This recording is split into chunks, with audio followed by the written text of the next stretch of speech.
Okay, guys, and we're back with another episode of the Seth Solo Side Quest. I'm Seth from the Owners of the Podcast, and in this episode, we're going to be talking about the undercard for Eubank v Benn that's happening on the 26th of April at the Tottenham Hotspur Stadium. So, this is going to be the undercard, so I'm going to cover the main event in another video.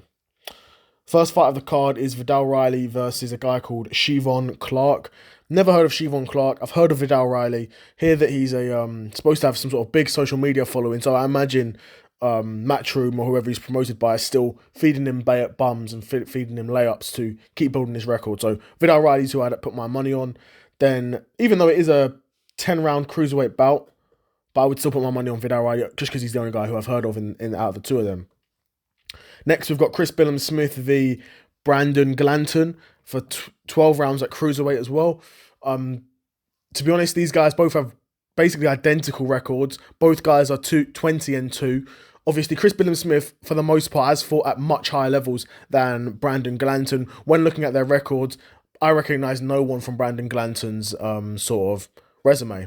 Whereas, even if Chris Billam-smith had lost to a couple of guys, I sort of recognise their names at least. And of course, Chris Billam-smith is only, more than a few years now, removed from the biggest win of his career, which was I believe, a majority decision or split decision win over Lawrence Okolie, who for a very long time, Lawrence Okolie was referred to as sort of the premier British cruiserweight. So for Chris Billam-smith to have a win over Okolie on his record, to be honest, I haven't seen that fight, so I couldn't tell you if it was close or if Billam-smith deserved to lose or what the situation was there, but it's impressive nonetheless. To have a guy like Lawrence Okolie on your resume as Chris Billam-smith is impressive, and that's why I'm going to give him the edge over Brandon Glanton in the 12-rounder cruiserweight fight. Then next we've got Anthony Yarde v Lyndon Arthur 3.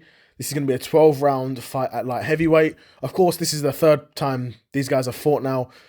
They're tied at one apiece.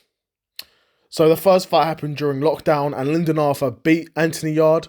And to be honest, I understand there is a bit of shame in that for Anthony Yarde because he probably thinks he's levels above Lyndon Arthur. And to be honest, I sort of think he is. But Lyndon Arthur was able to win that first fight. It was a lot later came out that maybe Anthony Yarde had some injuries in that fight, in addition to a load of stuff going on in his personal life where he was probably not best placed to even fight. But let alone he did. So, sometimes it goes to show, sometimes even boxers, especially boxers and fighters, pay the ultimate price for being a warrior. So, does sort of go to show right there. Obviously, this was quite a big upset because I think a lot of people were expecting Anthony Yarde to win this fight. They ran it back, and then when I think both guys were healthier, and Anthony Yarde smoked him. Smoked him pretty handedly, and I'm more inclined to go off what happened in the second fight than what happened in the first fight, if that makes sense, because the second fight was more recent. Anthony Yarde is one of my favourite boxers. He's from East London. He boxes a style of boxing that I'm a huge fan of personally. In addition to him, like I said, East London boy, he's very muscular for the weight class, but he's not huge in terms of height for the weight class, which is something else I really appreciate. In addition to him really not having much of an amateur career. A majority of his experience came through the pros, and a lot of people don't know this about Anthony Yarde, where Anthony Yarde couldn't get amateur fights because he was knocking everyone out. It's what people don't understand. When you're boxing in London, boxing, England, boxing at amateur level, and you want to get bouts, if you've knocked everyone out, you think people want to fight that. Do you know what I mean? You think people want to fight that? No, bro. No one's fighting you, bro. Because no one's trying to get knocked out for this. It's just boxing. Right? So that meant a guy like Anthony Yarde had to get majority of his experience, in the pro scene, which is unforgiving, obviously. It's pro-boxing at this point. People are trying to pay bills with this. It's very unforgiving. And he's built a very successful career for himself. I think the only thing that could maybe be a black mark against Anthony Yarde is the fact that he had some promoter issues. I think he bounced between promoters. He had a deal with Frank Warren that maybe he did, maybe he didn't have a deal with Frank Warren. So a very, very weird, very sticky situation. And that cost Anthony Yarde good periods of his prime, where he was just unable to seemingly get fights booked. Which is a shame because he's a boxer who's really talented. And outside of Lyndon Arthur, his only losses have been against the other top Russian light heavyweight champions.